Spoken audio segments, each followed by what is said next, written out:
복된 주일입니다. 우리 인사드리겠습니다. 우리 김공식 장로님 광고해 주셨는데 오늘은 제가 말씀 전하기 전에 여러분들 앞에 그 두 번째 만나 뵙니다마는 인사를 드리고 말씀 전하도록 하겠습니다. 대단히 감사합니다.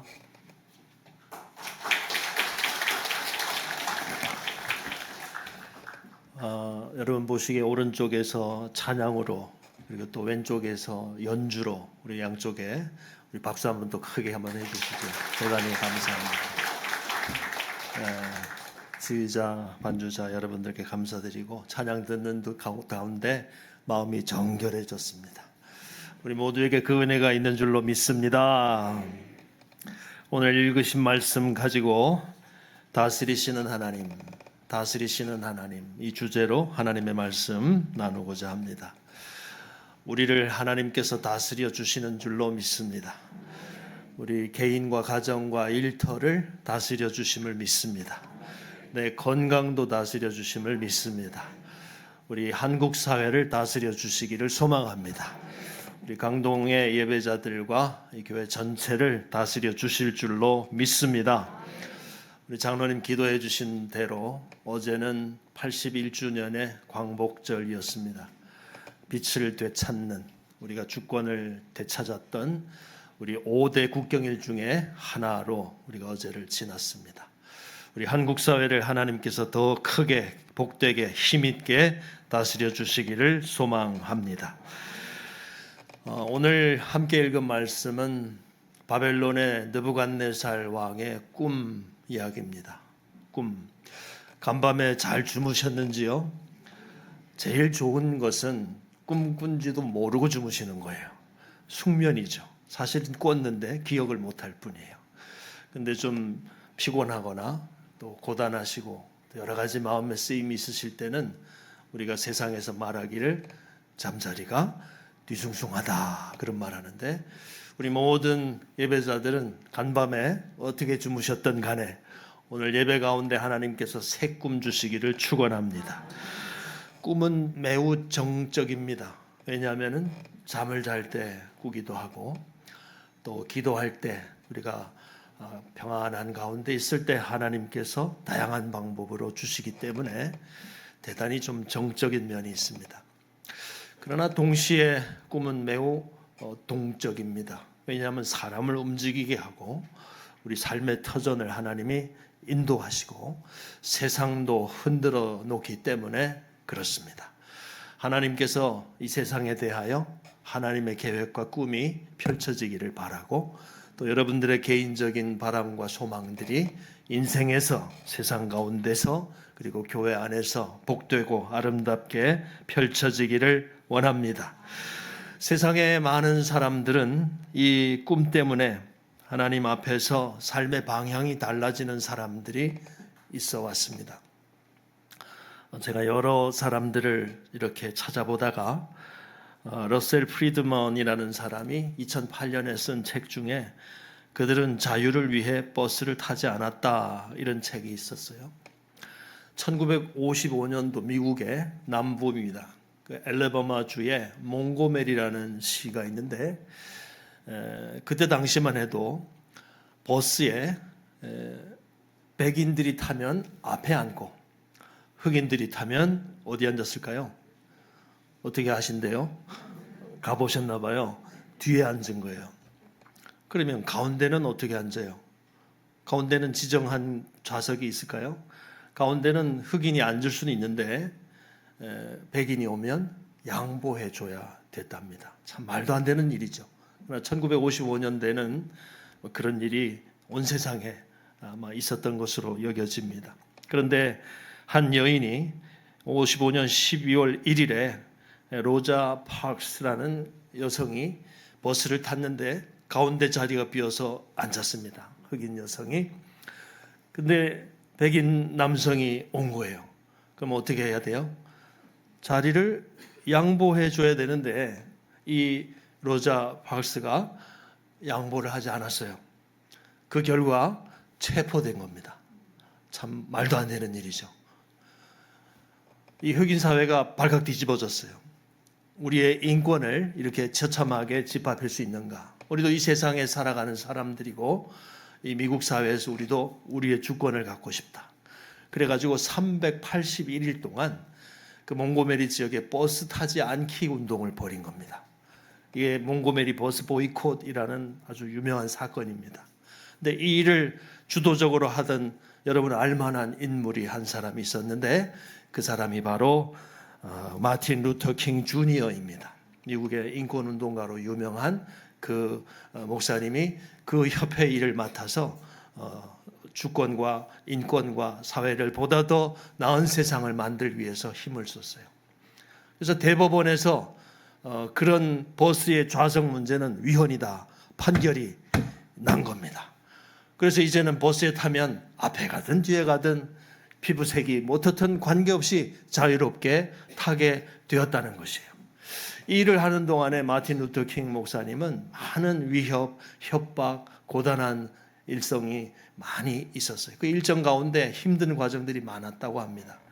그 책에 보니까 어느 날 피곤한 가운데 의자에 몸을 기대어서 쉬고 있었는데 잠깐 꿈을 꾸었다는 거예요.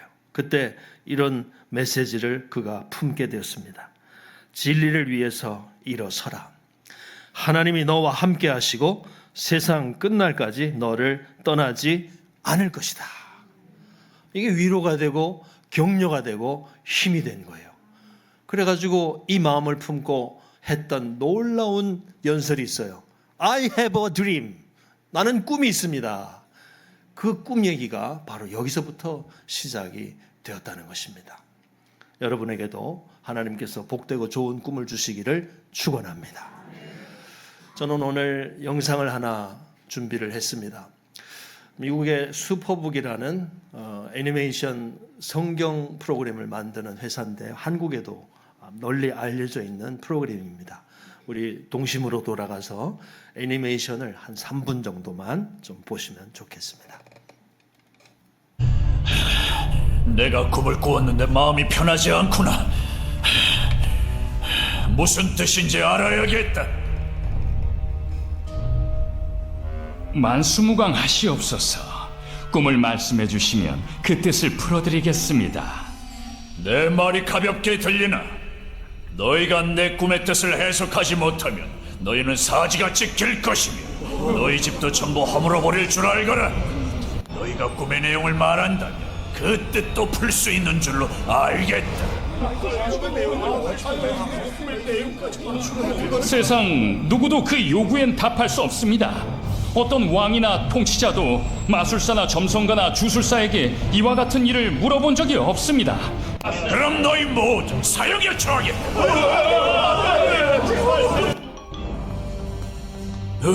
다니엘. 왜 느부갓네살 폐하가 현자들을 죽이라고 하셨습니까? 왜 폐하가 그런 끔찍한 명령을 내리셨습니까?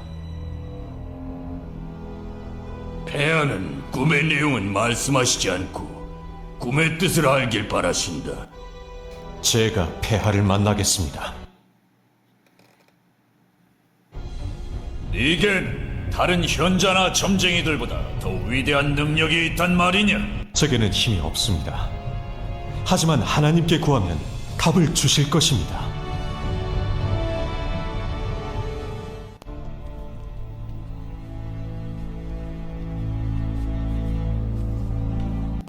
내 꿈의 내용과 그 뜻을 알겠느냐? 폐하께서는 크고 무서운 신상 앞에 서 있는 꿈을 꾸셨습니다. 그 신상은 크고 빛이 아주 찬란하며 모습이 무시무시하였습니다. 그 신상의 머리는 순금이고 가슴과 팔은 은이고 배와 넓적다리는 노쇠이고 무릎 아래는 청동이었습니다. 발목은 쇠고 발의 일부는 쇠고 일부는 진흙이었습니다. 그때 산에서 아무도 떠내지 않은 돌 하나가 어디선가 날아왔습니다. 그러더니 쇠와 진흙으로 된 그 신상의 발을 쳐서 부수어 버렸습니다. 그때 모든 것이 겨처럼 작아지더니 바람에 날려 흔적도 남지 않았습니다. 그러나 신상을 친 돌은 엄청나게 큰 산이 되어 온 땅을 덮었습니다.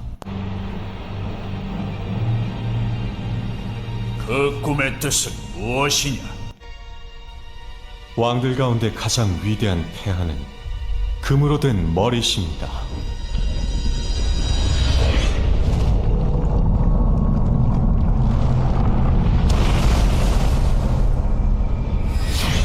폐하의 뒤를 이어 다른 나라가 일어나고 또 다른 나라가 일어나고 쇠처럼 강한 또 다른 나라가 일어날 것입니다. 이 왕들이 다스리는 시대에 하늘의 하나님이 한 나라를 세우시는데 그 나라는 영원히 망하지 않을 것입니다. 너희 하나님은 모든 신들 가운데서 가장 위대하시며 참으로 비밀을 밝히 나타내는 분이심을 알겠구나. 잘 하시네요. 오늘 말씀의 내용 여기 다 담겨 있습니다. 다음 세대 교육에 이런 애니메이션들이 잘 사용되는 것을 귀하게 생각하고 저도 그렇게 함께 기도하면서 또 다음 세대들이 말씀으로 세워지는데 힘쓰기를 원합니다. 자, 오늘 읽으신 말씀 26절에 보시면 다니엘이 왕에게 말합니다. 내가 꾼 꿈과 그 해석을 내가 능히 내게 알게 하겠느냐? 왕이 다니엘에게 한 말에 대해서 다니엘이 이렇게 품게 되었어요. 알게 하겠느냐? 우리는 본다고 다 아는 것 아니고 듣는다고 다 아는 것 아닙니다. 깨닫게 되고 정말 알게 되는 과정이 있습니다. 저는 여러분들을 사실 잘 모릅니다. 모른다고 그래서 무관심이 아니라 하나님께서 또 알아가게 하실 것이고 또 서로 성령으로 통하게 하실 것을 믿습니다. 여러분 수십 년간 알고 지내시는 분들 다 아시는 것 같지만 때때로 살다 보면 저분에게 저런 면이 있었구나 또 알게 되는 면이 있을 거예요. 그래서 인생은 평생을 알아가고 배워간다 그 생각을 가집니다. 저는 여러분을 더 많이 알아가고 여러분들은 또 저도 알아가면서 함께 하나님을 아는 역사가 있기를 축원합니다. 27절 은밀한 것은 지혜자나 술객이나 박수나 점쟁이가 능히 왕께 보일 수 없으되 그랬습니다. 지금 이 바벨론 제국에서 이스라엘을 포로로 잡아가지고 이스라엘은 지금 지리멸렬 멸망해버리고 바벨론이 그 시대를 장악하고 있을 때 왕 주변에 중요한 신하들이 많았는데 그 중에서 특별한 일을 하는 사람들을 4가지로 쓴 거예요. 지혜자, 술객, 박수, 점쟁이. 오늘날로 말하면 적절하지 않은 신분들이지만 그러나 바벨론 제국의 느부갓네살 왕 옆에는 이런 나름대로의 필요한 사람들을 각계각층 적재적소에 두면서 필요한 일들을 이루어 갔던 것으로 여겨집니다. 그러나 이들이 왕이 꾼 꿈을 알 수가 없었습니다. 28절 오직 은밀한 것을 나타내실 이는 하늘에 계신 누구이시라? 하나님이시라. 그러니까 참으로 알게 하시고 은밀하게 감춰지고 숨겨졌던 것을 드러내고 보이게 하시는 분은 하나님이심을 선포하였습니다. 다니엘은 담대하게 그가 비록 종으로 포로로 끌려온 히브리 청년이었지만 이 느부갓네살 왕 앞에서 담대히 하나님에 대하여 선포한 것입니다. 29절에서 왕이여 왕이 침상에서 장래일을 생각하실 때에 은밀한 것을 나타내시는 이가 하나님께서 장래일을 왕에게 알게 하셨사오며 지금 무슨 꿈인지도 알지도 못했지만 하나님께서 알게 하실 것임을 선포하고 예견하고 알려주는 메시지를 다니엘이 전하고 있습니다. 마지막 30절 내게 이 은밀한 것을 나타내심은 내 지혜가 모든 사람보다 낫기 때문이 아니라 오직 그 해석을 왕에게 알려 왕이 마음으로 생각하던 것을 왕에게 하나님께서 알려주려 하심입니다. 이렇게 전하고 있습니다. 오늘 강동의 예배자 여러분, 저는 이 메시지를 가지고 광복절을 지난 우리 한국 사회 또 강동교회의 여러 기도하시는 종들의 간구하심, 또 하나님께서 열어주실 또 하나의 변화, 또 여러분의 삶의 자리와 가정에서 갖고 있는 여러 가지 소망들, 하나님께서 복되게 다스려 주시기를 축원합니다. 이 메시지를 세 가지로 함께 좀 붙잡고 싶습니다. 첫 번째는 꿈입니다. 꿈. 느부갓네살 왕이 꿈을 꾸었는데 알려주지 않았습니다. 참 고약합니다. 알려주면서 해석을 하게 해도 쉽지 않은 일인데 꿈도 얘기해 주지 않고 해석을 하기를 원합니다. 우리 어르신들이 내 꿈 사가 이런 말 하잖아요. 그때 무슨 꿈을 꿨는지 얘기를 하고 서로 대화를 하지 무조건 사가라고 하지는 않을 겁니다. 근데 왜 왕이 이렇게 말했을까요?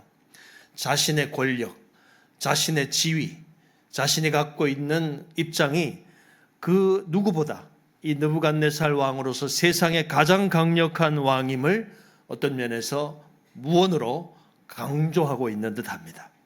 내 꿈은 내가 말하지 않아도 해석을 해봐 하는 이런 강력한 요구를 하는 것이죠.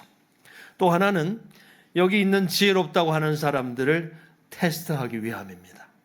그렇게 지혜롭다고, 영험하다고, 아주 묘하게 미래를 잘 알 수 있게 알려준다고 하는 사람들이 내가 알려주지도 않는 꿈에 대해서 설명할 수 있는지 지금 테스트해보는 것입니다.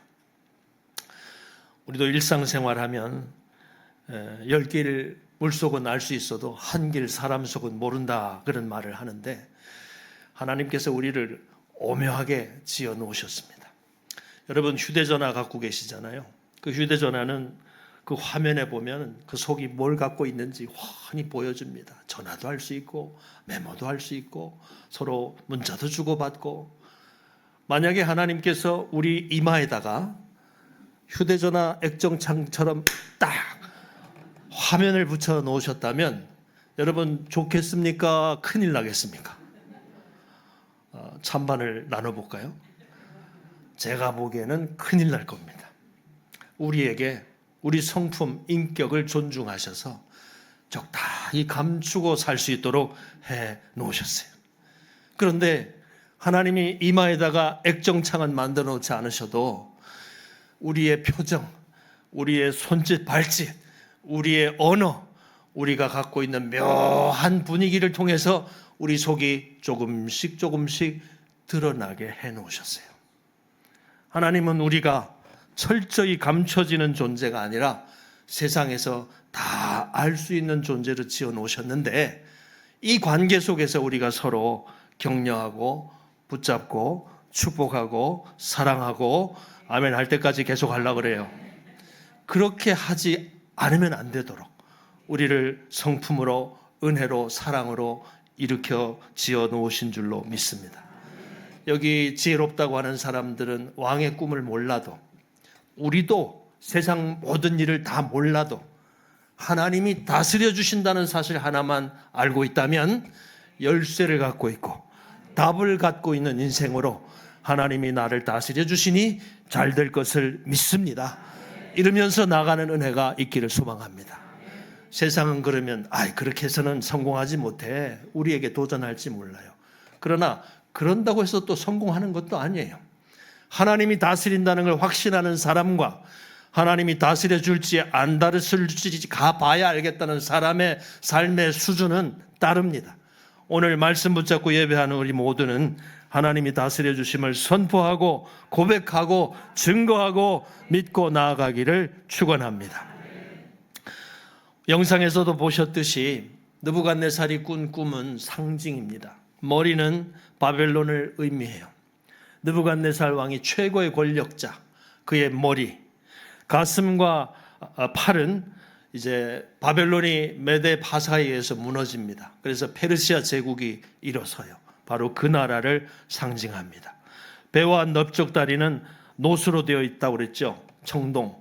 그리스 헬라 제국들을 상징합니다. 시대적으로 장차 이루어질 일들을 상징하고 있다, 이렇게 해석하는 것이죠. 종아리는 철로 되어 있다고 그랬습니다. 철의 제국 로마를 의미합니다.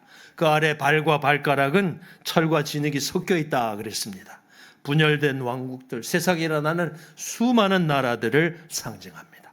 그렇게 멀쩡하게 서 있는데 산에서 사람이 손대지 않은 돌 하나가 날아와 그 발을 치고 그 세워진 신상이 무너져서 산이 되었다.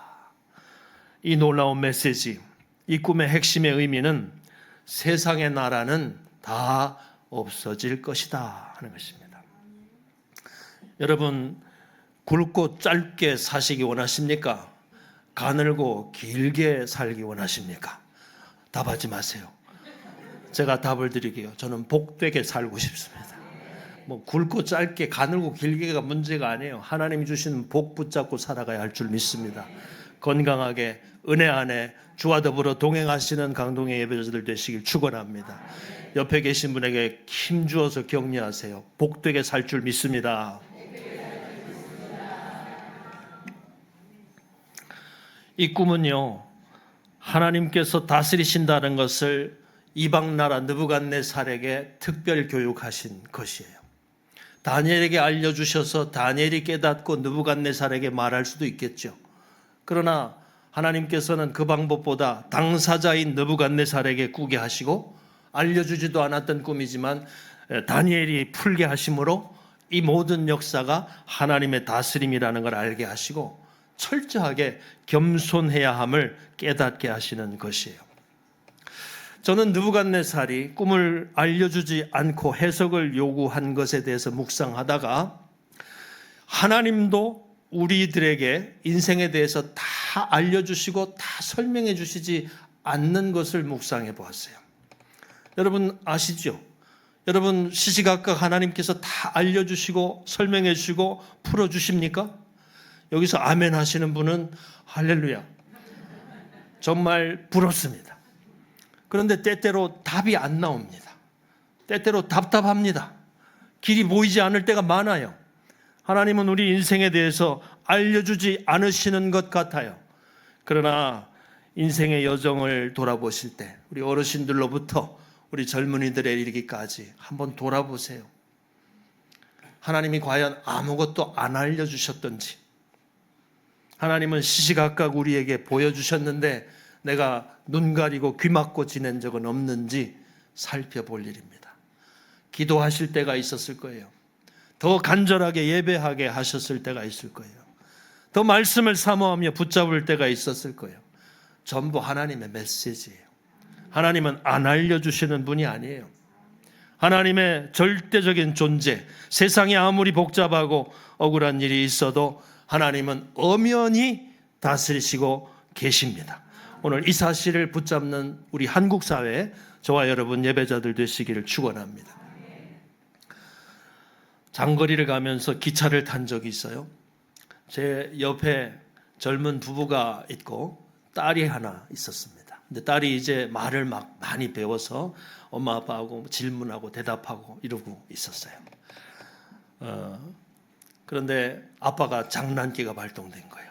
딸을 안고 있다가 내가 너 아빠 아니야 이렇게 말하기 시작한 겁니다. 어른들 괜히 한 번씩 그런 장난을 쳐보실 때가 있는지 모르겠습니다. 그러니까 이 딸이 아빠 왜 그래? 근데 아빠가 정색을 하면서 내가 사실은 내 아빠가 아니라니까? 그러면서 이렇게 밀어내는 거예요. 그러니까 딸이 아빠 장난치지 마. 그런데 아빠가 얘야 나는 이제부터 내 아빠가 아니야. 사실은 내 아빠가 아니야. 이러면서 미니까 이 진지하게 이제 이 딸이 고민이 시작되는 거야. 그 큰 눈에서 눈물이 맺히기 시작해요. 그때 엄마에게 이 아저씨 누구야? 그러지 않고 아빠 왜 그래? 하면서 아빠 품에 콕 들어가는 거예요.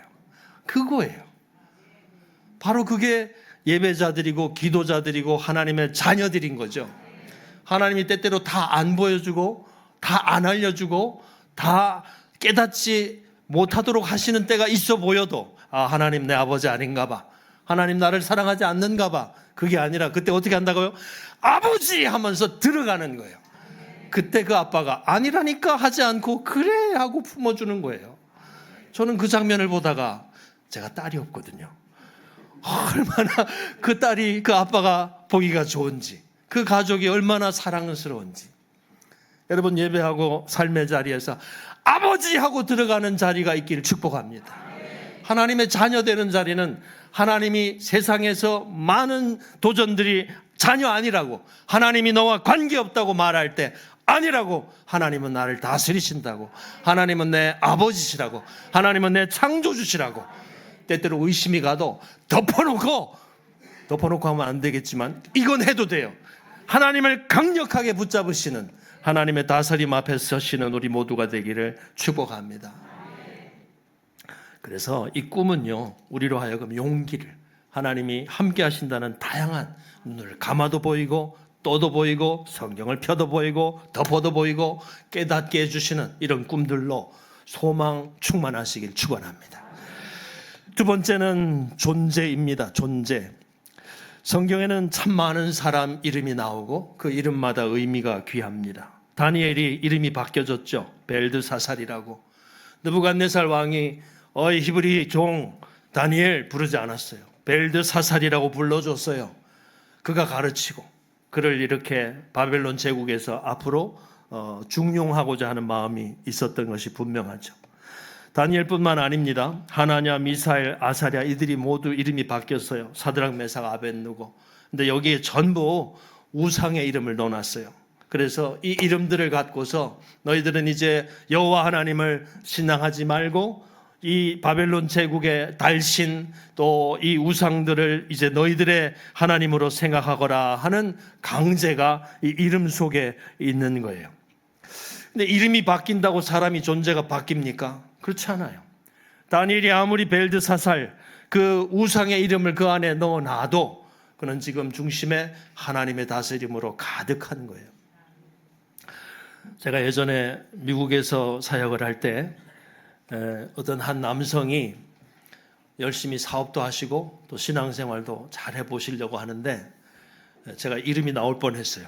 요즘 여러분 함부로 또 개인정보를 제 기억이 나요. 이분이 열심히 생활하시다가 너무 스트레스를 받고 염려 걱정이 많은 중에 지인 한 사람과 어딘가를 가게 됐는데 재미를 드렸어요. 그곳은 어딜까요? 카지노예요. 카지노를 모르시는, 할렐루야. 카지노를 가게 됐어요. 그래가지고 일이 끝나면 차를 타고 멀리 있어요. 2시간 멀리 가서 그곳에서 이렇게 스트레스를 풀고 오는 거예요. 하루 가고 이틀 가고. 그러니까 퇴근하고서는 그냥 거기 가는 재미로 이게 주객이 전도된 겁니다. 인생이, 시간이, 컨디션이 완전히 뒤죽박죽 된 거죠. 가족들이 염려합니다. 주변에서 걱정합니다. 그러니까 본인도 안 돼, 이러면 안 돼, 끊어야지. 그래서 가족들한테 끊겠다고, 안 가겠다고 선포하고 교회 와서도 식사하는 자리에서 누가 시키지도 않았는데 나는 이제 카지노 안 갑니다. 그렇게 선포를 했어요. 선포를 안 했어야 되는데 또 가는 거예요. 또 가는 거예요. 그러니까 가족들이 염려하고 걱정하고 기도하는데 이분이 어느 날 교회 와서 제게 상담을 요청했어요. 목사님, 내가 앞으로 이름을 바꾸겠습니다.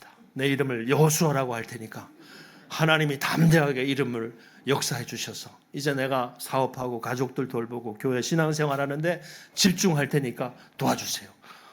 이때까지는 내가 안 도와준 줄 아냐고 얼마나 기도했는데. 그런데 한 가지 더 제안을 하는 겁니다. 내가 이제부터 집에 가서 자지 않고 교회에서 있겠습니다. 방 하나를 내주시고 내가 카지노를 가지 않게끔 교회에서 기도하고 교회 붙잡아 매놓고 내 인생을 그렇게 새롭게 해보겠습니다. 안 된다고 할 수가 없잖아요. 이렇게 각오가 특별하고 새롭게 마음을 먹었으니 이름도 바꾸겠다고 하는데, 그래서 제가 성씨는 문이에요. 문 여호수아 집사님, 그러면 교회에서 계시면서 새벽에도 만나고 예배하고 기도하고 이러면서 한번 잘 극복해 봅시다 그랬어요. 월요일 보니까 안 갔어요. 방에 불이 켜져 있어요. 화요일 보니까 안 갔어요. 거기 있어요. 수요일 예배 마치고도 거기 있는 걸 봤어요. 근데 목요일에 없어요. 방에 불이 켜지지 않았어요. 그리고 그 밤에 안 왔어요. 제가 수소문을 해보니까 지인을 통해서 또 카지노를 한 거예요. 여러분, 이름 바꾸고 각오를 사람들 앞에 말하고 자기가 잘해보겠다고 아무리 열심히 해도 안 되더라고요. 여러분, 지금 존재는요, 하나님이 바꿔주시지 않으면 안 돼요. 우리의 삶의 모습, 우리가 갖고 있는 모든 성품, 우리의 사람됨, 하나님께서 날마다 새롭게 해주셔야 될 줄 믿습니다. 몸과 마음, 영육에 하나님께서 새롭게 해주시는 은혜가 있기를 축원합니다. 이 땅에 수많은 나라들이 있어 왔습니다. 우리 이 한반도에 얼마나 많은 나라들이 있어 왔습니까? 세워졌다가 무너지고 또 다른 왕조가 서고 오늘 이 시대 한국에 있기까지. 그러나 하나님의 다스리심이 하나님의 사람들, 각오하고 다짐하고 힘을 다하여 하나님과 동행했던 수많은 사람들의 열정과 수고가 오늘 이 시대 또 우리의 미래도 열어주실 것을 믿습니다. 이름을 바꾼다, 내가 각오했다, 이 정도가 아니라 하나님께서 개인과 가정과 사회와 교회를 날마다 새롭게 해주시는 이런 은혜로 우리 모두가 힘을 얻어 새롭게 나아가는 존재 되기를 축원합니다. 강동의 예배자들이 우리가 갖고 있는 모든 성품들은 하루아침에 어떻게 할 수 없어도 하나님이 주시는 존재의 은혜의 소망의 능력의 사랑의 아멘 할 때까지 하여간 몽땅 좋은 것 받아서 복되고 새롭게 나아갈 수 있기를 축복합니다. 마지막 한 가지는 해석입니다. 해석. 다니엘이 꿈을 해석을 했죠. 세상에 많은 나라들이 흥망성쇠가 있다. 이것은 역사적인 사실이다. 이스라엘은 질이 멸렬하고 북조가 아수르에 망하고 남조가 바벨론에 망해서 바벨론 제국이 그 시대의 모든 지역을 다 석권하는 것 같아도 메대 바사가 일어나고 그 페르시아 제국이 서면서 바벨론은 그냥 유물로 사라져버리고 메대 바사가 세상을 다 주관하는 것 같아도 또 그리스 헬라가 일어나고 요즘 극장가에 오디세이 영화가 나오고 있는데 그 그리스 관련된 그 로마 그리스 신화의 이야기들, 그 시대의 이야기입니다. 그 시대가 세상을 다 주장하는 것 같아도 또 시대는 흘러 로마가 온 세상을, 로마가 모든 길이 다 통하는 것으로 세상을 다스린 것 같아도 여러분, 지금 로마 제국이 없잖아요. 지금 이 세상에 80억 가까운 300개 가까운 나라들은 저마다 하나님 주신 은혜를 사모하며 개인과 가정과 사회와 국가가 무한 경쟁에 질주를 하고 있는 이 시대. 그러나 우리가 어떻게 될지 아무도 몰라가 아니라 하나님이 우리를 다스려 주시면 우리는 잘 될 수 있어. 이 해석을 복되게 해나가는 우리 모두가 우리 한국이 되길 소망합니다. 광복의 81주년을 지나면서 이 시대가, 이 한국이 하나님이 더 복되게 다스려 주시고 우리 교회도 하나님이 더 힘있게 다스려 주시고 우리 여러분들 삶의 터전과 영육간의 모든 자리마다 하나님께서 힘있고 복되게 다스려 주시는, 그래서 그것을 내가 아름답게 해석하여 감사하는 신앙의 여정이 될 수 있기를 간절히 축원을 드립니다. 황금전설이라는 책을 낸 사람이 있어요. 야코부스라는 이탈리아 도미니코 수도회의 대주교입니다. 이분이 어거스틴의 일생을 쓴 책을 보면은 어거스틴이 그 삼위일체론이라는 엄청난 대작을 30년에 걸쳐 썼습니다. 그 책을 쓰는 동안에 일어났던 일들을 이 야코부스가 쓰고 있는 책이에요. 어느 날 이 어거스틴이 하나님의 존재 방식, 하나님은 우리들을 어떻게 다스리시는가, 우리같이 연약한 인간들은 세상에서 어떻게 살아갈까, 이런 고민으로 깊이 신학적 묵상을 하다가 바닷가를 거닐게 됐어요. 그런데 한 소년이 조개 껍데기로 바닷물을 퍼서 이렇게 무추로 올리는 겁니다. 자기가 파놓은 구덩이에다가 바닷물을 조개 껍데기도 퍼서 올리고 있습니다. 그래서 어거스틴이 지나가면서 묻습니다. 얘야, 너 지금 뭘 하고 있니? 그랬더니 온 세상 바닷물을 다 퍼서 여기 옮겨보려고요. 그러니까 어른 입장에서 볼 때 얼마나 아이의 그 장난이나 하는 모습이 귀엽기도 하고 또 어리석기도 하겠어요. 그런데요, 그 소년이 좀 있다가 어거스틴에게 이렇게 말했답니다. 당신의 좁은 머리로 하나님의 무한한 다스리심과 그 깊은 뜻을 다 헤아려는 당신의 어리석음이 저 바닷물을 구멍에 퍼 담으려 하는 내 모습과 무엇이 다릅니까? 라는 말을 했다는 거예요. 여러분, 이것은 우리가 확인할 수 없는 얘기지만 이 야코보스가 그 어거스틴의 일생을 기록하는 가운데 그 메시지를 담아서 쓸 때 이것은 그 소년이 한 말이 아니라 하나님께서 어거스틴의 마음에 새겨주신 말씀이었을 것이다. 이렇게 쓰고 있어요. 우리는 참 어리석습니다. 그러나 하나님이 다스려 주시면 기회가 있을 줄로 믿습니다. 꿈보다 해몽이 좋다는 말이 있지만 해석은 좋아야 됩니다. 여러분, 우리의 지나온 시간들을 미련 갖고 어리석게 불평과 불만으로 해석해서 우리가 나아질 게 있다면 우리는 날마다 불평 불만하면 될 거예요. 그러나 나아질 것이 아무것도 없어요. 그래서 다행히도 성경은 말합니다. 항상 기도하라. 쉬지 말고 기도하라. 범사에 뭐하라? 진리예요. 그렇게 해석하지 않으면 우리의 인생은 복될 수가 없거든요. 그러므로 좀 짠해도 좀 어려웠어도 눈물 나도 성도는 지나온 시간을 복되게 해석하는 은혜가 반드시 있어야 할 줄 믿습니다. 그런 성도들에게 하나님께서 오늘과 내일을 힘있게 열어주실 기회는 무궁무진하게 열린 것을 믿으시기를 축원을 드립니다. 말씀을 맺습니다. 꿈, 존재, 해석. 오늘 여러분들은 어떤 꿈을 꾸시고 어떤 꿈을 붙잡기 원하십니까? 여러분들은 여러분들의 이름 세 글자 가지고 여러분들이 살아가는 삶의 자리에서 바라고 원하는 나름대로의 희망사항이 있을 거예요. 그러나 하나님이 다스려 주시지 않고 하나님이 힘있게 세워주시지 않으면 우리는 복되게 귀하게 바르게 설 수 없을 것입니다.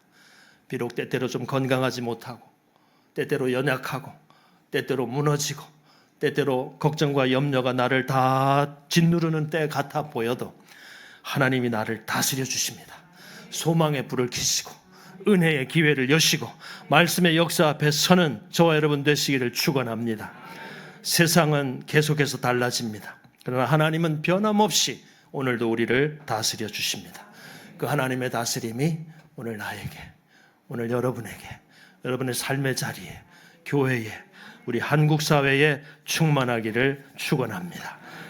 오늘 이 다니엘서 2장의 말씀에서 느부갓네살 왕의 꿈이 남의 얘기가 아니라 오늘 여러분의 삶에 다양하게 하나님께서 보여주실 때 복되게 해석하고 소망으로 일어나고 하나님의 다스림으로 귀하게 나아가는 오늘 강동의 예배자들 될 수 있기를 주님의 이름으로 축원합니다.